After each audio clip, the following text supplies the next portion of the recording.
عصر کی نماز کے فوراً بعد قرآن مجید کی یہ سردار آیت ہے جسے اگر کوئی شخص صرف 21 بار پڑھ لے تو اس میں کوئی شک نہیں کہ وہ بندہ بیٹھے بٹھائے ہی مالدار ہو جاتا ہے. اور یہ آیت مبارکہ قرآن کی سردار آیت ہے اور اس کو پڑھنے والا بھی سرداتا ہے.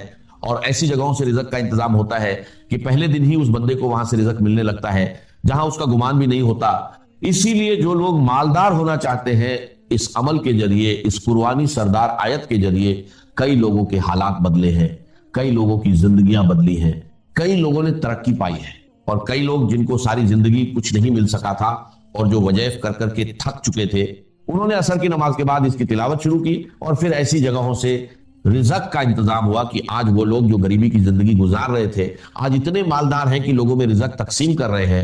کیونکہ دیکھیں آپ نے عصر کی نماز کے بعد اور مغرب کی نماز سے پہلے اس عمل کو کرنا ہے. پھر اس کی برکتوں کے کیا کہنے، مغرب کی نماز کے فوراً بعد آپ کو اس عمل کی وہ برکتیں، معجزات، کرامات اور اللہ کی رحمتیں اور انوار و تجلیات بندے پر برسنا شروع ہو جاتے ہیں. اور یہ صرف اتنا سا ٹائم لگتا ہے. اس لیے جو لوگ ابھی تک وظائف کی دنیا میں قدم رکھ کر بھی محروم ہیں وہ اس عمل کو ایک مرتبہ ضرور کریں. خواتین ہو یا مرد حضرات، ہر کوئی اس عمل کو صرف ایک بار کر لے. خاص کر جو مالدار بننا چاہتے ہیں، تھوڑی محنت پر زیادہ رزق حاصل کرنا چاہتے ہیں، غیب کے خزانے حاصل کرنا چاہتے ہیں. میرے آقا نے خود ارشاد فرمایا کہ وہ شخص دوزخ میں نہیں جائے گا جو سورج نکلنے سے پہلے یعنی فجر اور سورج ڈوبنے سے پہلے یعنی عصر کی نماز پڑھے گا. عصر کے وقت کی اتنی اہمیت کو حدیث مبارکہ میں بیان کیا گیا ہے کہ اللہ تعالیٰ نے قرآن کے اندر بھی اس نماز کا ذکر فرمایا ہے اور بار بار تاکید کی ہے. اور اس کے درمیان جو وقت ہے عصر اور مغرب کے درمیان کا، اس وقت کا یہ خاص عمل ہے. آپ اس کو کسی بھی دن کر سکتے ہیں، اس میں دنوں کی کوئی قید نہیں، بس وقت کا ہونا ضروری ہے. تو آپ اسے ظہر کے بعد نہیں، فجر کے بعد نہیں، بلکہ عصر اور مغرب کے درمیان ہی کریں گے. تو یہ ساری برکتیں جو میں بتا رہا ہوں، بے اولاد بھی اس کو کر سکتے ہیں. مقروض خاص کر اس عمل کو کریں گے تو مغرب تک انشاءاللہ رزق کا انتظام ہو جاتا ہے، قرضے سے نجات کا انتظام ہو جاتا ہے. اس لیے اس کی برکت یہ ہے کہ اگر کوئی بندہ بہت زیادہ مجبور ہے، بہت زیادہ تنگ دست ہے، جس کا کوئی سانحال نہیں، جو لوگوں کے رویے سے پریشان ہے، غریبی کی وجہ سے، مالی دولت کی وجہ سے پریشان ہے، اور یہ مہینہ بھی بڑی عظمت والا چل رہا ہے، اس بابرکت مہینے میں عصر کے بعد پڑھیں تو آپ کو خود اندازہ ہو جائے گا کہ یہ واقعی اللہ کے کلام میں کتنی طاقت اور تاثیر ہے. اب سب سے پہلی چیز جو میں بتانے لگا ہوں، اس کو آپ نے 21 بار پڑھنا ہے. یہ آیت مبارکہ 21 بار پڑھنی ہے. اسی طرح چند مخصوص آیات ہیں اور چند چیزیں ہیں جو اسی ترتیب کے ساتھ پڑھنی ہیں، لیکن ہر ایک کی تعداد مختلف ہوگی. یہ جو چیز میں بتانے لگا ہوں اس کا خاص خیال رکھنا ہے، اور اس کا خاص خیال رکھے بغیر آپ نے عمل نہیں کرنا. یعنی کچھ شرائط ہوتی ہے، جیسے بندہ مسجد میں جاتا ہے تو وضو شرط ہے، اسی طرح اس عمل کے لیے بھی چند چیزیں ضروری ہیں. اگر عمل کر لیں گے تو کامیاب ہوں گے، کیونکہ کچھ پانے کے لیے کچھ کرنا پڑتا ہے. یہ بات جس کے ذہن میں آ جائے وہ کبھی ناکام نہیں ہوتا. اس لیے اس ویڈیو کو مکمل دیکھ کر عمل سمجھ کر کریں گے تو انشاءاللہ برکتوں سے کبھی محروم نہیں رہیں گے، یہ گارنٹی ہے. آگے اللہ تعالیٰ نے چاہا تو وہ میرا مالک، وہ میرا خالق، وہ رزق دینے والا، رحمتیں برسانے والا، کرم کرنے والا، وہ رب تو ہر لمحہ اپنے بندوں کو پکار رہا ہے کہ میری طرف آؤ تو میں وہ سب کچھ عطا کر دوں گا جس کی تم تمنا کرتے ہو. تمہاری ہر دعا قبول ہوگی، ہر فریاد سنی جائے گی، جو چاہو مانگ لو، عطا کر دیا جائے گا. اب اسی ترتیب کے ساتھ دوستو آپ نے کرنا کیا ہے؟ سب سے پہلے آپ نے قرآن مجید کی یہ مختصر سی سور مبارکہ جو بالکل سادی اور آسان ہے، اسے صرف 3 مرتبہ پڑھنا ہے. سب سے پہلے 3 مرتبہ درود پاک، پھر 3 مرتبہ یہ سورہ، اور قرآن کریم کی جو سردار آیت ہے اسے جہاں بھی پڑھنے کا کہوں وہیں پڑھنا ہے.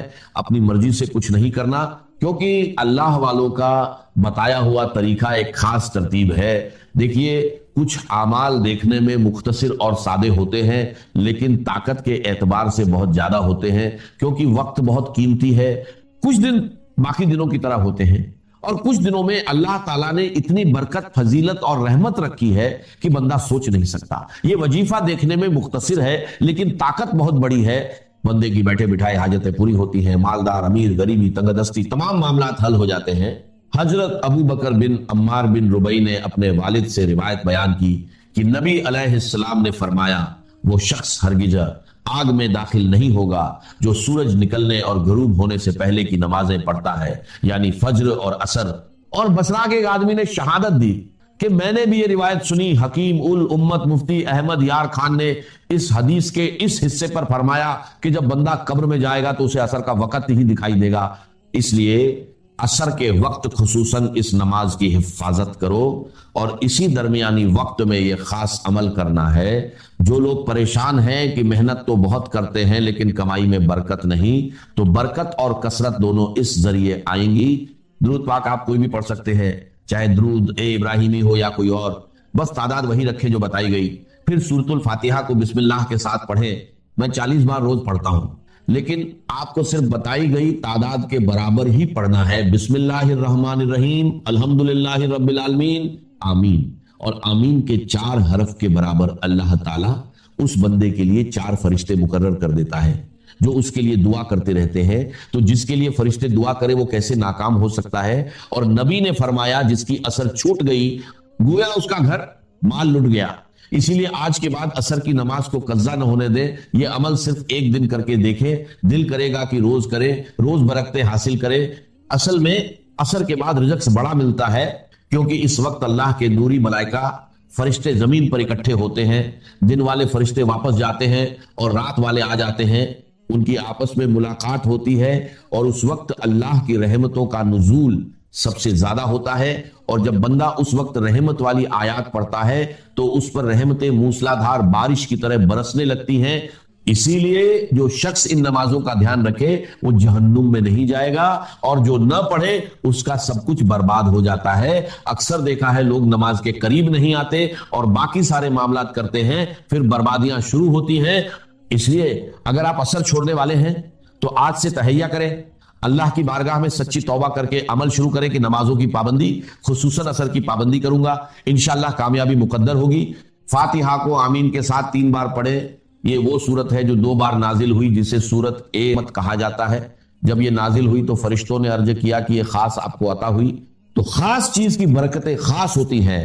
حضرت زریر بن عبداللہ فرماتے ہیں کہ حضور نے 14ویں رات کے چاند کی طرف دیکھ کر فرمایا کہ تم اپنے رب کو اسی طرح دیکھو گے بنا کسی مشقت کے، بشرطے تم نے فجر اور عصر پڑھنے میں کوتاہی نہ کی تو اللہ کی زیارت ہوگی۔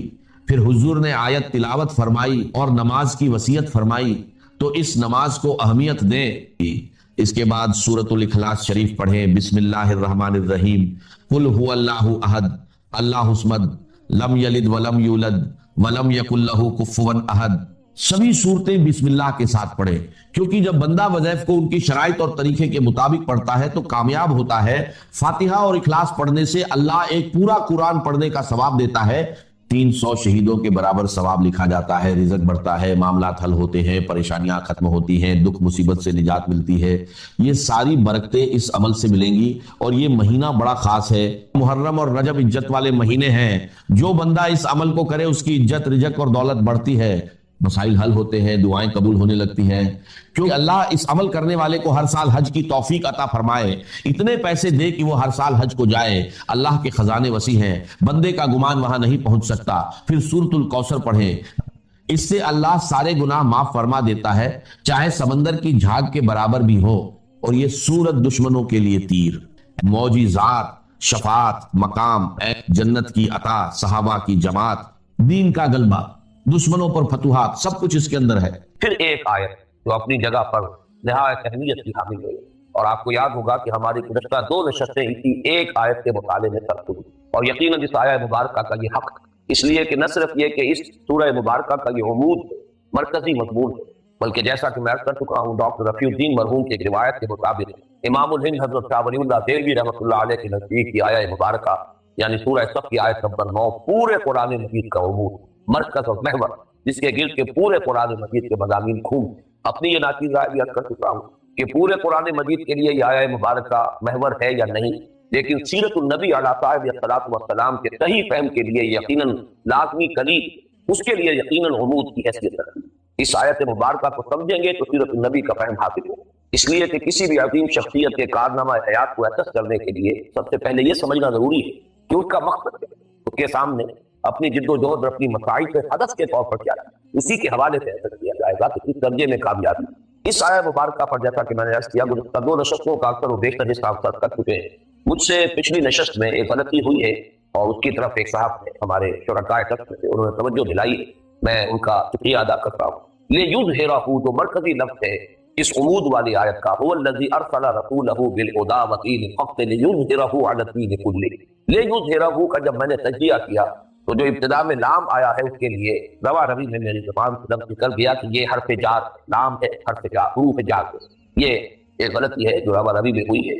اصل میں یہ یا تو اسے لام کہے کہتے ہیں یا لام تعلیل کہتے ہیں۔ لیظہرہ تاکہ غالب کر دے اس کو، تاکہ وہ غالب کر دے اس کو۔ لام جار جو ہے حرف جار کے طور پر لام جب آتا ہے تو اسماء پر آتا ہے، افعال پر، اس لیے اس لام کے بعد محذوف مانا جاتا ہے یا کہ یا ان، لے ان یظہرہ تاکہ وہ غالب کر دے اس کو، لے کہ یظہرہ تاکہ وہ غالب کر دے۔ تو یہ جو حروف ہیں ان، لن، کہ، اذن، یہ چار حروف وہ ہیں جو فعل مضارع پر داخل ہوتے ہیں اور پھر اس کو نصب دیتے ہیں۔ لے یظہرہ تا پر زبر اس لیے، تو یہ لام تعلیل کہیں یا لام کہ۔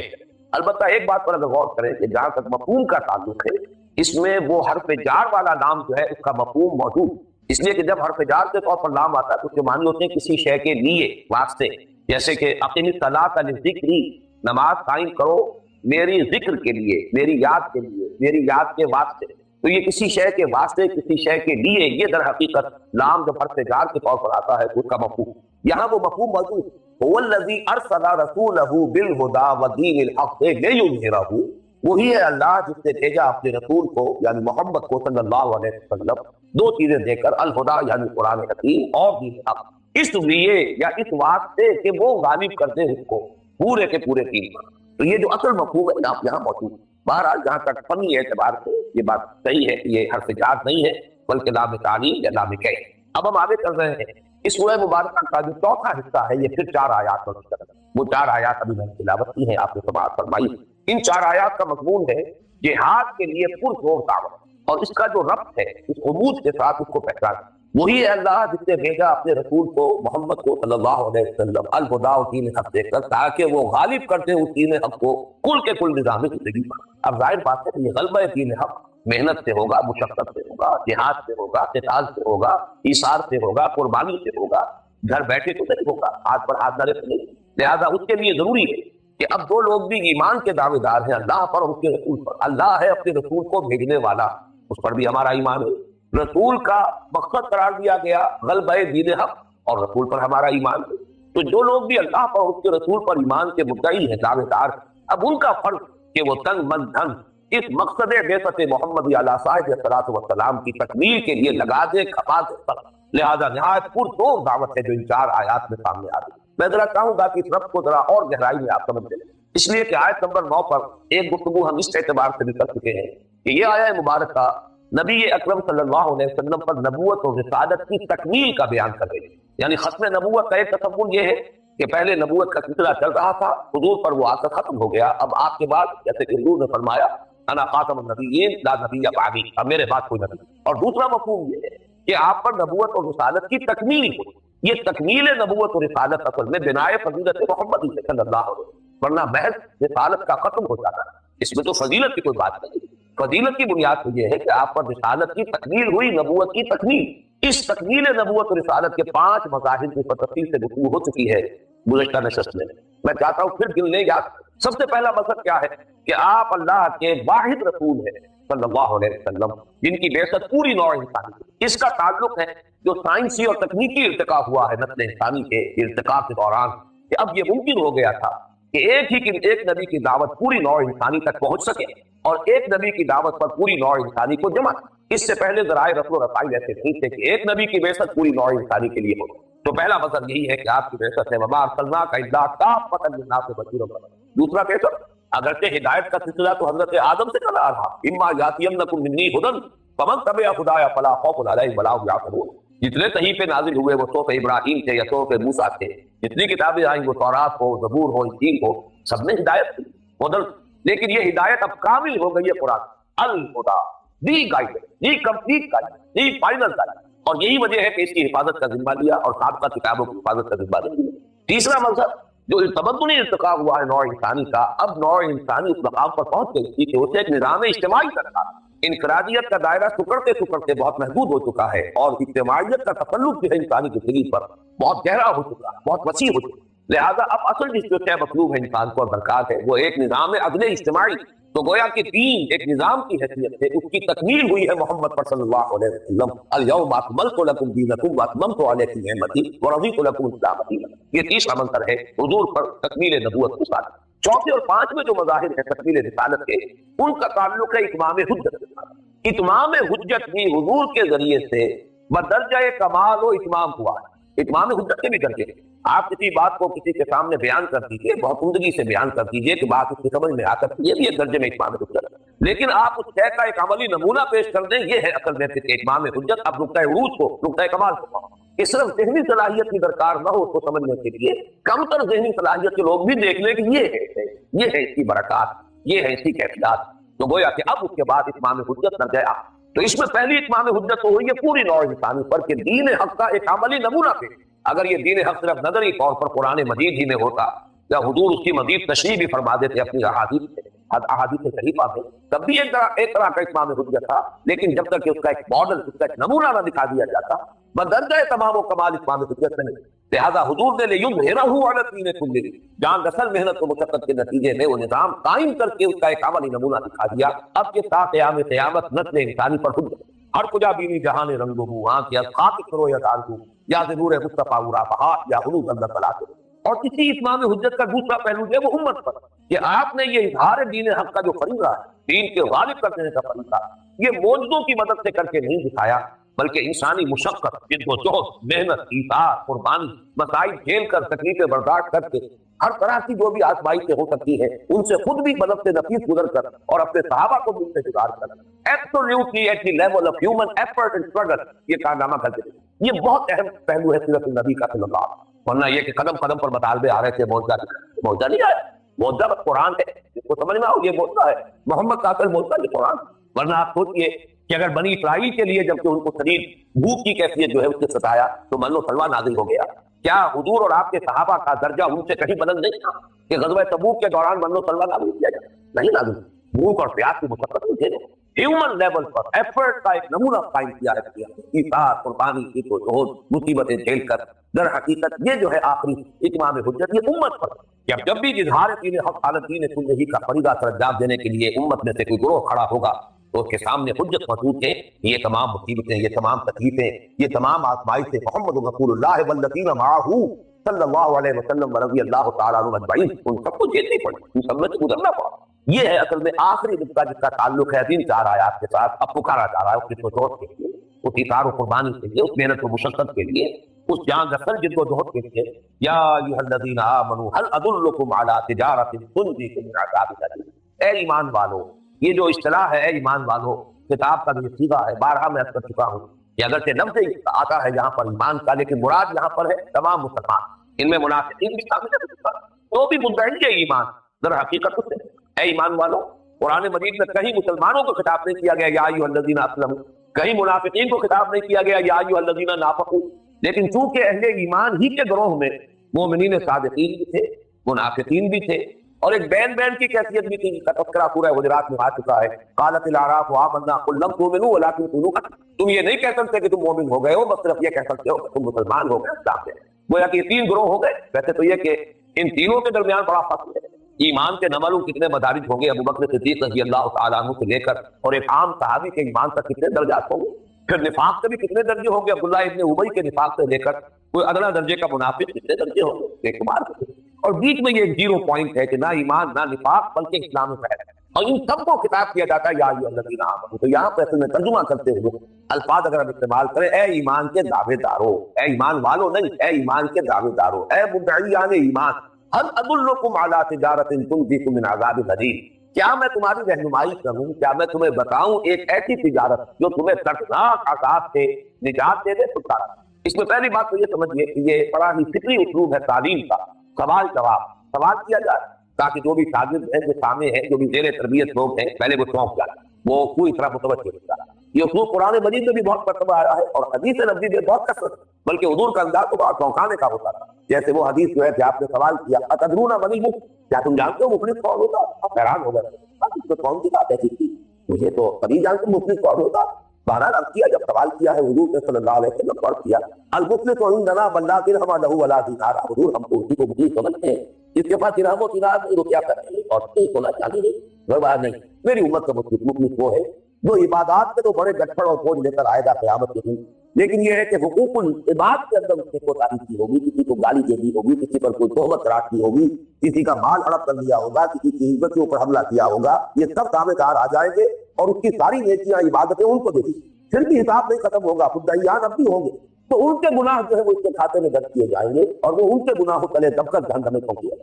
یہ مفلس وہی انداز یہاں سوال کیا تھا, اگر تم بتاؤں میں تم وہ تجارت جو تمہیں دسناک عذاب نجات طلب ہے. باب قال انجا ینجی ایجاد الادلکم علی تجارت تنجیکم من عذاب علیم. علیم جو ہے علم کہتے ہیں تکلیف کو, رنج و علم اردو میں مقابل ہے. علیم فعیل کے وزن پر صفت مشبہ بن گیا, نہایت رنج دینے والا, نہایت تکلیف دے.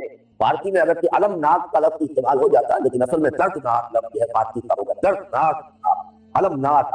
اب دوسرا پوائنٹ سے نوٹ کیجئے کہ لفظ تجارت یہاں آیا ہے اس قدر آسان ترین لفظ. یہ بات میں نے بارہا کہی ہے, قرآن مجید ہے اپنے اصل میسج اور پیغام کو نہایت سادہ الفاظ میں, کوئی منطقی ایک نہیں, کوئی فلسفیانہ بھاری بھرکم اصطلاحات. اب تجارت ہر کوئی جانتا ہے تجارت کی, تجارت میں ظاہر بات ہے پھر مال بھی لگتا ہے, کیا کتنی کیا ہے, نہ کچھ سرمایہ چاہیے اور پھر محنت بھی لگے گی, محنت اور سرمایہ یہ سب کچھ کس لیے, کسی منفعت کے حصول حصول منفعت کے لیے, نفع کے حصول کے لیے کچھ پیسہ بھی لگانا اور مال اپنی جان بھی کپانا, محنت بھی کرنا. یہ تو یہاں پر وہ لفظ استعمال کیا ہے تجارت کا طریقہ مفہوم جو ہے وہ ہر سب کو مال. تنجیکم من عذاب علیم پر زیادہ توجہ.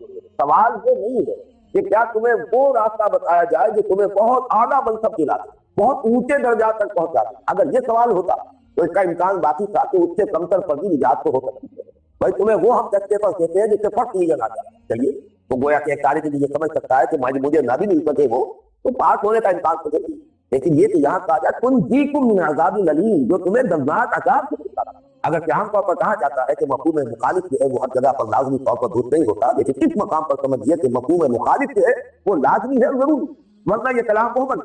اگر تصور یہ ہو کہ اس کے بغیر بھی نجات ہے تو یہ کلام محمد ہے, اس کا مطلب ہے کہ آپ کو اس کلام کے اوپر اعتماد نہیں.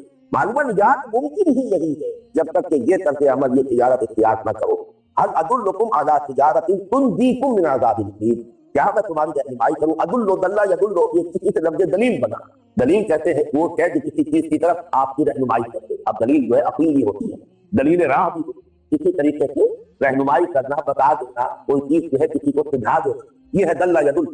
تو هل ادلکم علی تجارت تنجیکم من عذاب علیم, کیا میں بتاؤں تمہیں, کیا تمہیں سکھا دوں, کیا تمہیں بتا دوں, کیا تمہاری رہنمائی کر دوں اس تجارت کی طرف جو تمہیں دردناک عذاب سے بچاتا. یہ جو آخری ٹکڑا ہے اس آیت مبارکہ کا, اب اس کا پس منظر کے ساتھ آگے رہا تھا تنجیکم من عذاب علیم. میں نے ابھی عرض کیا اگر یہ نہیں کرو گے تو نجات پانا دردناک عذاب سے, اس کی امید موہوم. ذرا آپ پیچھے آئیے, اگر یہ تجارت اختیار نہیں کرو گے تو گویا کہ تم بھی یہود کے نقش قدم پر چل رہے ہوگے جنہوں نے حضرت موسیٰ کے ساتھ وہ طرز عمل اختیار کیا کہ جب ان سے کہا گیا کہ اللہ کی راہ میں جنگ کرو تو انہوں نے کوڑا جواب. اگر تم یہ راستہ اختیار نہیں کرو گے تو گویا کہ تم یہود کا وہ طرز عمل اختیار کرو گے جو انہوں نے حضرت مسیح علیہ السلام کے ساتھ, گویا کہ انہی کے نقش قدم پر تم چل رہے ہوگے اگر تم نے یہ راستہ اختیار. اس سے بھی پیچھے جائیے جس کو میں نے کہا تھا کہ پہلی 4 آیات تمہیدی, اگر یہ راستہ جہاد کا اختیار نہیں کرتے ہو تو گویا کہ تمہارا معاملہ یہ ہے کہ لما تقولون ما لا تفعلون. اس دفعہ جو ہے اس کے مستحق ہو جاؤ گے, یہ دفعہ تمہارے اوپر لاگو کہ تم کہتے کچھ ہو کرتے. دعویٰ ہے اللہ پر ایمان کا اور اللہ کے رسول کی محبت اور عشق کا, لیکن یہ کہ یہ کام جو ہے اللہ کی راہ میں جہاد کے لیے جس کے لیے پکارا جا رہا ہے اس کے لیے یہ پورا پس منظر جو ہے در حقیقت نوٹ کر لیجیے کہ تنجیکم من عذاب علیم, عذاب علیم سے چھٹکارا پانا ہے تو یہ کام ضرور کرنا ہوگا. اگر یہ کام نہیں کرو گے تو گویا کہ تم یہود کے نقش قدم پر چل رہے ہو. اگر یہ کام نہیں کرو گے تو گویا کہ تمہارے اوپر وہی صفحہ جو ہے وہ عائد ہو جائے گی کہ لما تقولون ما لا تفعلون, کبر مقتا عند اللہ ان تقولوا ما لا تفعلون. کیوں کہتے ہو جو کرتے نہیں ہو, اور اللہ کے غضب اور بیزاری کو بھڑکانے والی ہے یہ بات.